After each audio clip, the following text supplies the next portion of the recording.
Hello and welcome to Kilt Beer Co.'s Weekend Flex. Hope you've had a great week and you're able to have an amazing weekend. So today we are trying some Jameson, good old Jameson, coming off of St. Paddy's Day. It's not like I lost Jameson because it's one of my favorite. It is probably my favorite Irish whiskey, but I've just been trying a whole bunch of different whiskeys and bourbons and scotches and everything. And yeah, St. Paddy's Day really brought back Jameson for me, and I thought we just would have a nice little conversation about a little bit about Jameson and a little about what I'm flexing on my wrist this week. And yeah, so let's get to it. So this is a 1.75 liter. This is the what we call the Casio size. Yeah, not last Sunday, this Sunday that we just came off of, Dakota walked into what he calls my liquor room slash workout room slash where Cookie sleeps, and saw some Jameson, and he's like, yeah, we gotta have some of this. I was like, yeah, we do.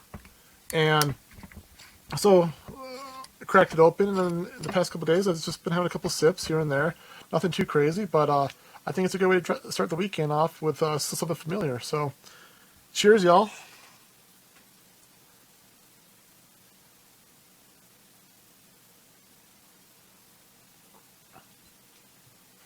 To me, Jameson is one of the cleanest, or is the cleanest whiskey that you can get. Triple distilled, and they just, over 200 years now, since 1780, they just have their craft down.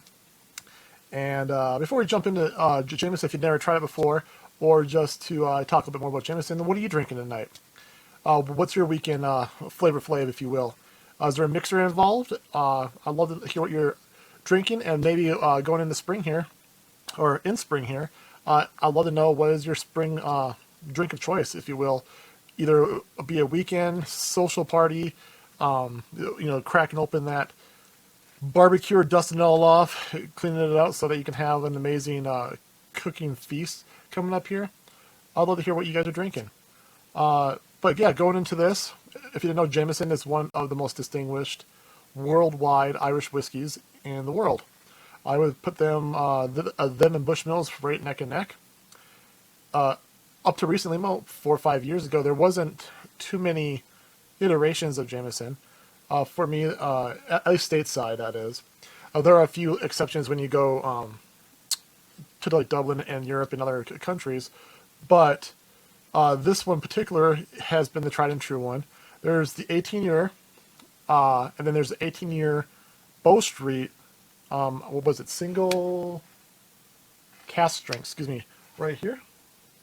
So I only have one of those bottles, so I'm saving that one for a special occasion. And there's not too many of those that I can find around. If I could find another one, it would be amazing, so I could open one and keep one. That's usually what I like to do with whiskeys and spirits that I like. I like to have one at least and keep one, or open one and keep one. So about Jameson, in case you didn't know, or you want to rediscover, so Jameson's been making their whiskey since 1780, and they believe that good things come in threes. So forget lucky number 7, and they're all about the smoothness from their signature triple distilled. So inquisitive minds might be wondering, why not do a quadruple distillation? And they think that'd be like one step better, and that's not just the case. So there's no magic number or anything like that, but they think that 3 is the magic number for them. And it's kind of like if you looked at my social media this week and I discuss about our beer butters, the difference between what we believe is a proper beer butter and the best damn beer butter and other butters that try to come close, it sometimes just comes down to a teaspoon of not enough or too much oil, or there's not enough butters in there, or sometimes it's kind of both, right? And with ours, we say tried and true to the name. If it's a butter, we'll put more butters in there, and our first 3 ingredients are butters. But as I digress, same thing with Jameson. It's kind of like a match made in heaven. Find that perfect note that you're going for, and for them, 3-time a distillation is the way to go when it comes to Jameson, and I really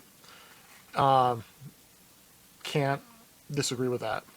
So Ireland's famous climate is anything but tropical, as we know. It's actually probably more equivalent to like Washington or something like that. And so that's why they use so they use a genetically modified, I think they call it maize, which is corn, to all the way from France up to their other Ireland distillation here to make their whiskey. So it's kind of one of those interesting things that they do have a partnership with France, and on the surface you probably really wouldn't notice that or know that, but sometimes you have to go out of your borders, if you will, and get the best ingredients possible. And they've been doing this for many, many, many years, decades, centuries, and yeah, they just have it going on. And something that we don't really think about is that for their Irish whiskey and most Irish whiskeys and whiskeys around the world in general, and I also would say some like many scotches or most scotches, they get their barrels from the States. So in case you didn't know, the U.S. law says that that U.S. companies like bourbons, etc., like that, can only use a barrel one time. It has to be new every single time. So these barrels get shipped around the world, and they end up in places like Jameson Factory and all these big conglomerate distilleries to make their whiskeys and distill their whiskeys. And just like most whiskeys, there is an angel share or an evaporation for maturation of their whiskey. And Jameson says that they lose about 2% of their whiskey per barrel each year. This is also called the angel share, which we've spoken about in a prior flex. And after more than 230 years, they like to tease and reckon that the angels deserve their share. So yeah, so France plays a little bit of a part in making this. The States play a little bit of a part in making this bottle. Yes, it says Jameson. Yes, it comes together in Dublin, in Ireland there, but it's a roundabout operation that takes a few countries or many countries to make it happen, and sometimes we don't think about that. Also, behind me, this Bow Street here is a special blend of rare pot still and grain Irish whiskeys made of their home in Middleton. So after aging for almost 2 decades, because it's an 18-year, these whiskeys are married together and spend the final finishing period in their original home at the Jameson Distillery, Bow Street in Dublin. Hence Bow Street, Dublin, the street where the distillery is at. So it was launched to the world in 2018, and it was a very short run. I think it was 2019, if I believe. So that was in 2019. I think it went to 2019 or 2020. Very short run. This whiskey is one of their rarest releases. And it's bottled once per year at cask strength at the time. And they haven't done that since, as far as I know. Now, there may be some exceptions if you live in Ireland, and I would have to reach out to some people that I know out there and see if it's a little bit different over there. Maybe it's not a worldwide thing. It's more of a local thing. I do recall when I served in the military back in 2002 to 2005 that when I went to one of the old distilleries in Holland, that they gave you a very old casket strength, and I believe, if I remember my memory served me well, it was about 20 plus years of a cask one. So and they only use it for their actual distillery shows, not shows, but the distillery walkthroughs, and it was amazing. It's like you're drinking Jameson liquid gold or something like that. So, once again, hope you have an amazing weekend. Cheers again.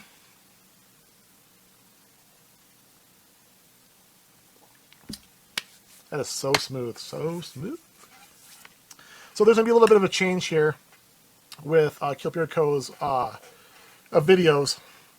So I've been thinking, so I like so many things, and to serve you and the algorithm for YouTube properly, and this is going to take a little bit more time because it's going to seem like it's all over the place, but there's also, in my opinion, a crowd for the direction in which we are going to go.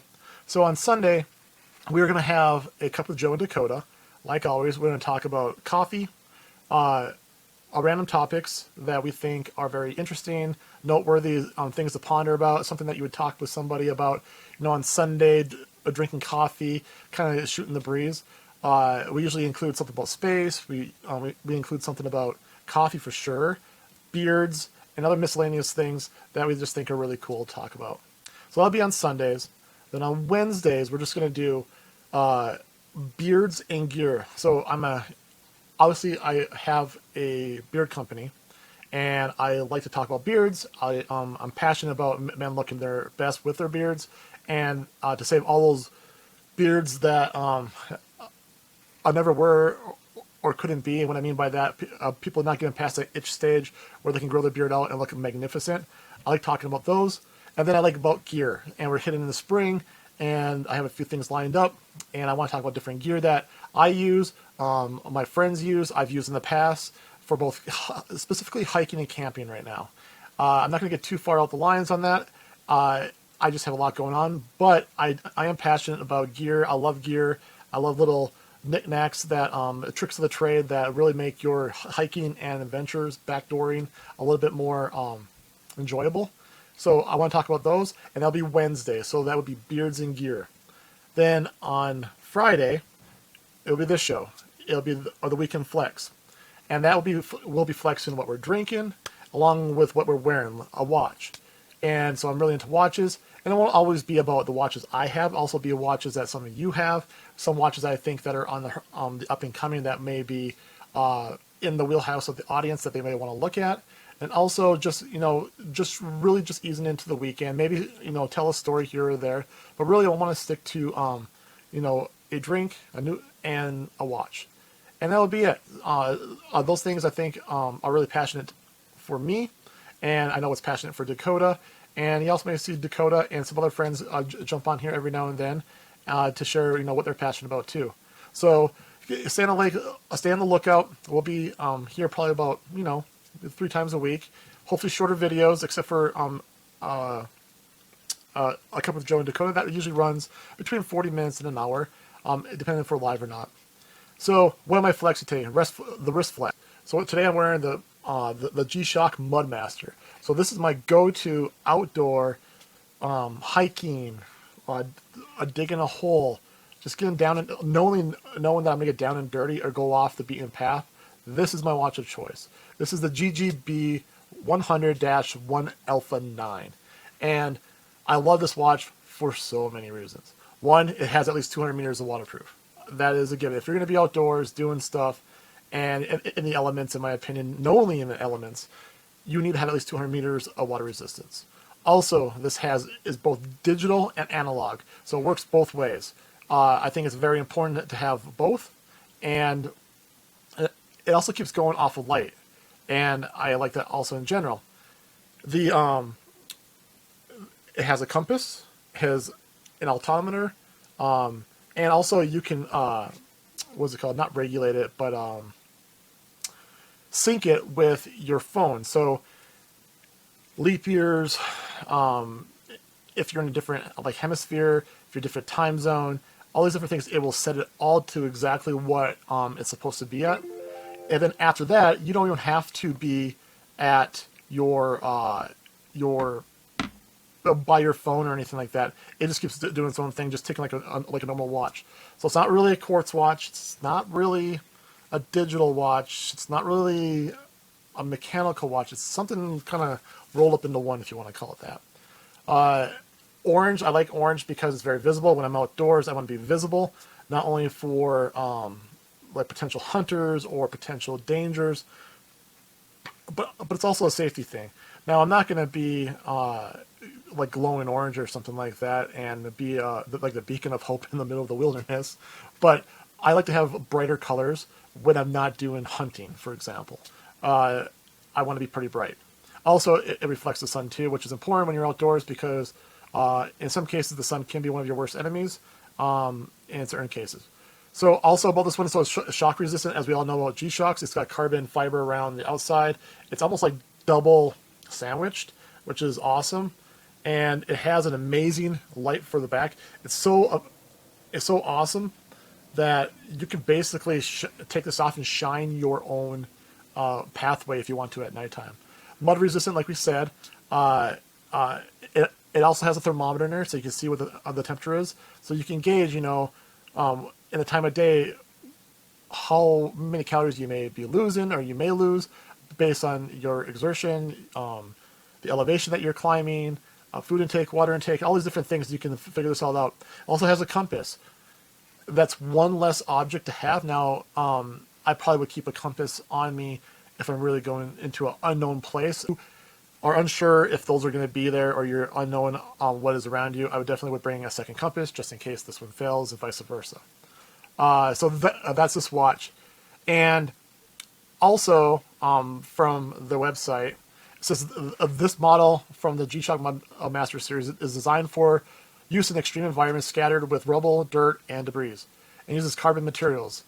The model also features a filter that protects against the invasion of mud, a stainless steel panel back, and a back cover made of shock-resistant fine resin embedded with glass fibers, giving it a high level of resistance to dust and mud.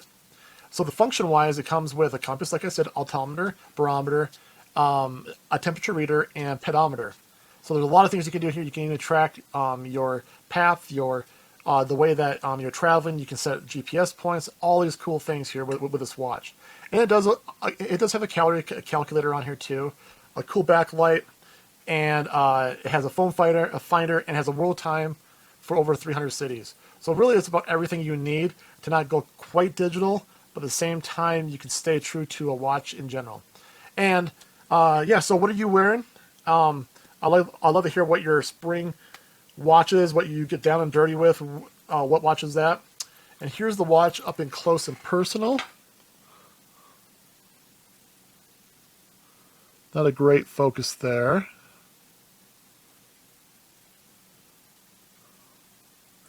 Big push buttons, which is awesome for when you're outdoors, you have gloves on, or your hands are muddy and greasy and things like that. So very user-friendly. Here's the other part of it. I do love the band. Really good for sweating, very flexible. It's not going to come off with a double teeth a buckle here. It's just really a rugged watch. If you're looking for a rugged watch for a very fair price, I think this is like $300 to $350. Very fair price, and it's going to last you a while. This is definitely the watch that I would recommend for you. It comes, I believe, in about 4 or 5 different colors, and so there are a few other iterations of it. But like I said, I like to have a brighter colors when I'm outdoors, and this is definitely a brighter color orange. I think there's red, green, white, yellow, and black or something like that. So there's options out there. So do you have a G-Shock? What G-Shock do you have? I think everybody who has a watch collection or is serious about having a watch collection needs a G-Shock. Me, because more of my nicer watches are in luxury watches. I like to have my more rugged watches, like this one, in G-Shocks, Casios, Zurichs, like I've shown before, and there's a few other ones too, Seiko, and I'm trying to think of the other one. But anyways, what are you flexing this week? I'd love to hear it. What are you wearing this spring? What's your go-to choice when you're outdoors hiking? Do you say digital? Do you say analog? Do you kind of go somewhere in between? Do you wear nothing? I'd love to hear what you do. So nonetheless, nice, quick, and short. And I hope you have a wonderful weekend. And I hope you enjoy your drink. Enjoy the outdoors. It's becoming spring. And we'll catch you next week. Have a great day. Bye.